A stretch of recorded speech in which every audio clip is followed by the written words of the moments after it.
The following is a preview for the next Ultra Vegito chapter and may contain spoilers. Click off now if you'd rather wait. But now becoming angered over all the mortal civilians reacting to him and the sudden placement in another timeline, Yamoshi would begin thinking, that idiot!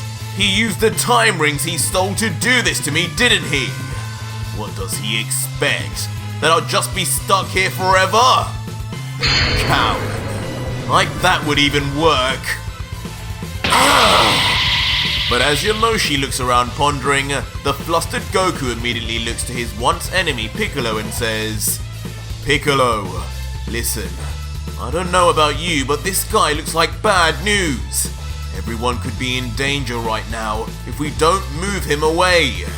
How about we call a truce just for now?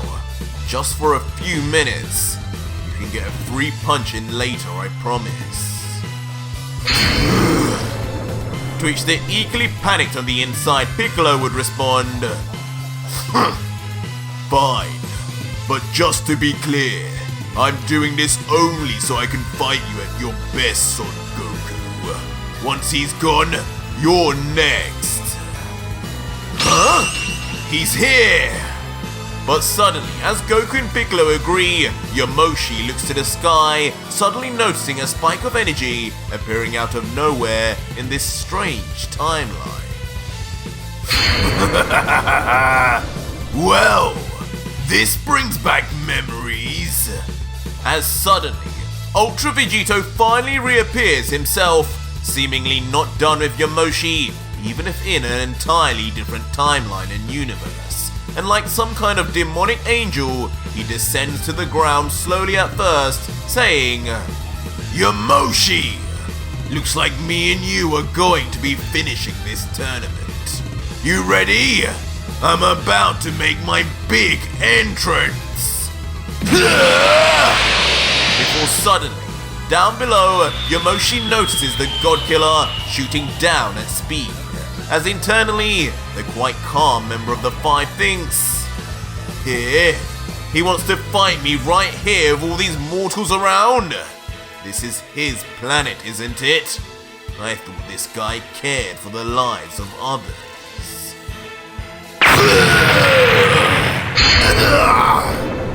Before suddenly, as expected, Vegito does land with a crash, but seemingly a controlled one, as the ground remains intact, as shockwave from his power alone, instead pushing both Goku and Piccolo away.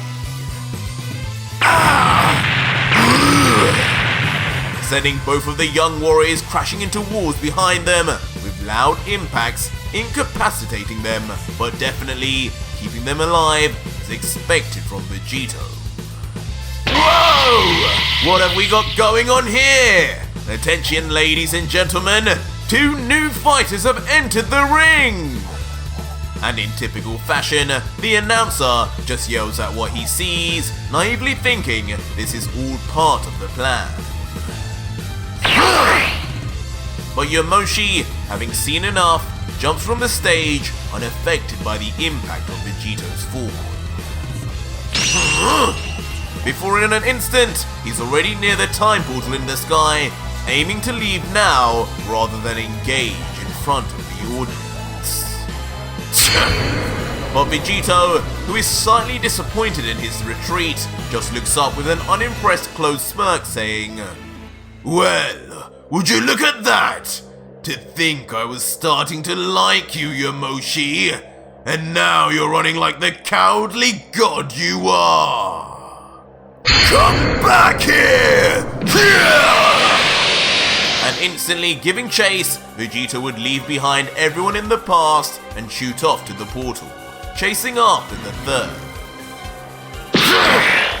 Soon enough vanishing into the alternate dimension, with the portal closing behind him. And as we get a glimpse onto the other side, we see a very strange but mysteriously familiar looking city with a red sun in the background. But the peaceful quiet is disturbed quickly, as explosions are seen rushing all down the cityscape in a straight line.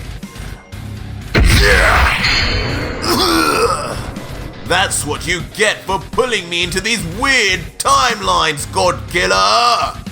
As we then finally see what is causing all the damage, and it is of course Vegito and the third fighting across, with Yamoshi landing a right hook right on the face of Vegito. Why you? And the flying backwards uncontrollably Vegito would continue to hurtle through buildings, eventually smashing through the wall of a certain large facility. What is this? Gods! But soon the building area and timeline is revealed, as sitting down positively shocked is King Vegeta in his throne room as... Quickly, two of his elite guards step up in front of him to protect him, both watching as the two strange warriors duke it out in front until... How dare you two fools disturb the king! I'll have your heads! Angrily then rushing to Vegito and Yamoshi until...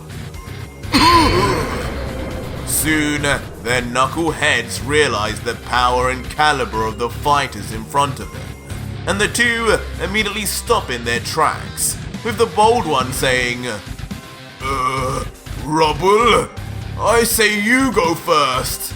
To which the other responds, Yeah, right, you're the senior here. But soon the fight carries on into the sky, as Vegito bursts through the ceiling as Yamoshi chases after him with speed. But Vegito, looking back with a smile, would taunt, Yes, that's it, deity! Follow the leader! While Yamoshi would respond, You're so childish, you know that? You're lucky I'm still enjoying this battle. And the two reach higher and higher into the sky until they eventually immediately continue their battle, trading and deflecting blows from one another while flying at insane speeds. But totally unexpected, a mysterious Saiyan with a scar on his face and a hairstyle that could be mistaken for Goku's notices the ruckus and turns quickly. What the? And in the sky before him, he witnesses the absolute circus of a battle that is going on between the two legendary warriors, fighting all over the skybox. And soon, as he stands paralyzed in shock, his wife would soon approach asking, Bardock? What's wrong, honey? What are you looking at? Leaving the stunned Bardock to just mutter out, Gine! Can't you see them? That power! Could they really be Frieza's men? Quickly, get me Kakarot! We need to send him off now! And if you want more, the next video is already up live on my Patreon. Right now live for over 5,200 plus incredible patrons who are getting early access for life, as well as actively having a say in what happens in the story. And if you want to too, head to my Patreon to see the full next video, as the ending is going to shock everyone and is another very long video. So join now and talk to me. Links are in the description and pinned comment.